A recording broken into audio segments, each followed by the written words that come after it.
Untuk mengetahui perkembangan terbaru musibah runtuhan bangunan musola Pondok Pesantren Al-Qazini Buduran Sidoarjo, ada reporter JTV Selvi Wang yang saat ini berada di posko DVI Rumah Sakit Bayangkara Surabaya, Polda Jawa Timur. Silahkan laporannya. Ya, selamat malam Salwa dan selamat malam pemirsa. Ya, pemirsa di Rumah Sakit Bayangkara Surabaya yang menjadi tempat proses identifikasi dari korban dari insiden ambruknya bangunan di Ponpes Al-Qazini Buduran Sidoarjo. Hingga malam ini sudah sebanyak 8 jenazah yang datang dan diterima oleh petugas yang melakukan pemeriksaan, di mana pemeriksaan ini untuk melakukan proses identifikasi data jelasnya sehingga data tersebut dapat diketahui oleh keluarga. Dan saat ini sendiri proses pemeriksaan terus berlangsung, di mana pemeriksaan sendiri dilakukan menggunakan beberapa data pembanding seperti DNA, data jari, data gigi ataupun properti ataupun seperti baju yang digunakan terakhir oleh korban. Namun menurut pihak DVI Pusdokes Polri, yakni Kombes Pol Wahyu Hidajati, yang mengatakan bahwa ada beberapa kendala yang ditemukan dalam proses identifikasi ini, seperti data jari yang sudah rusak dari korban ataupun data gigi yang mirip-mirip karena korban ini kebanyakan dari usia 12 hingga 15 tahun, ataupun baju yang digunakan oleh korban ini kebanyakan juga sama karena saat itu para korban ini sedang melakukan sholat berjamaah.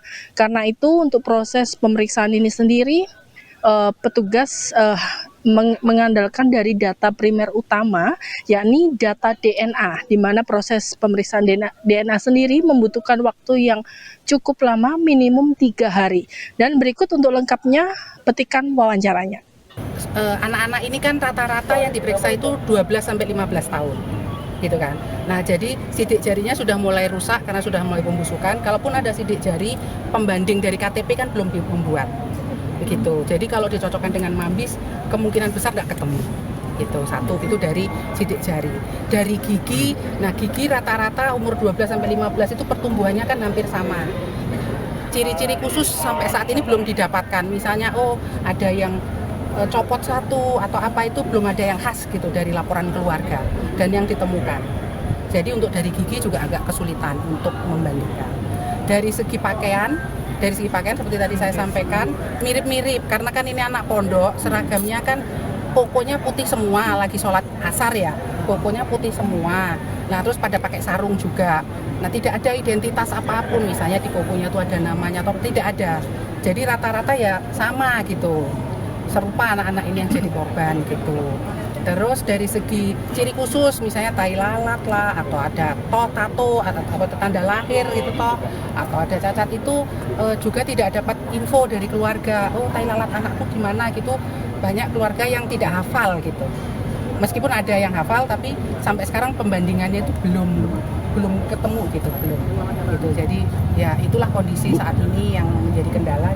Bu, kalau DNA-nya match, bagaimana mekanisme memberitahu ke keluarga bahwa ini match gitu? Nanti ada. Jadi kalau setelah dari rekonsiliasi itu ada match, kita akan tahu kan data, ini keluarganya, ini kan ada dari laporan AM, laporan yang melaporkan hilang itu keluarga, akan kita hubungi.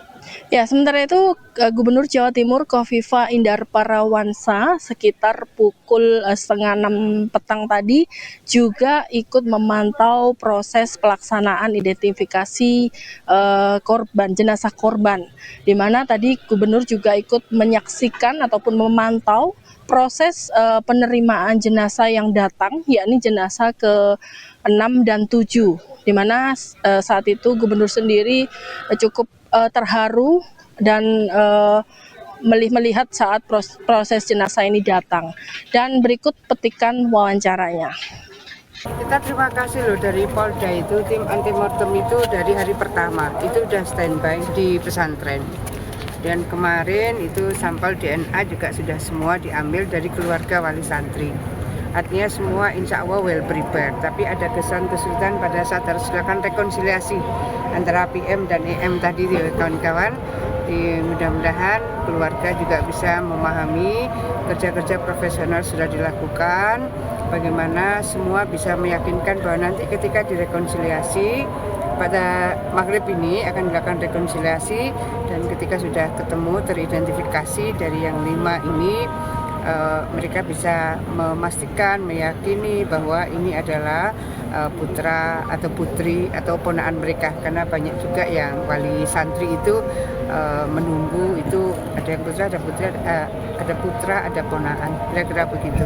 Ya, dan pemirsa, siang tadi ataupun sore tadi saya sempat mewawancarai salah satu keluarga korban yang datang ke Rumah Sakit Bayangkara Surabaya ini untuk mengetahui hasil identifikasi, di mana keluarga korban ini berharap agar petugas ini dapat menyelesaikan proses identifikasi secepatnya agar keluarga juga bisa merasa lega, dan berikut penuturannya. Ya di luarnya aja, nggak susah ketemu sama kakeknya dari pertama sampai kemarin, atau kemarin aja kalau saya, tapi kalau keluarganya hari-hari pertama dikabarin sampai kemarin sore.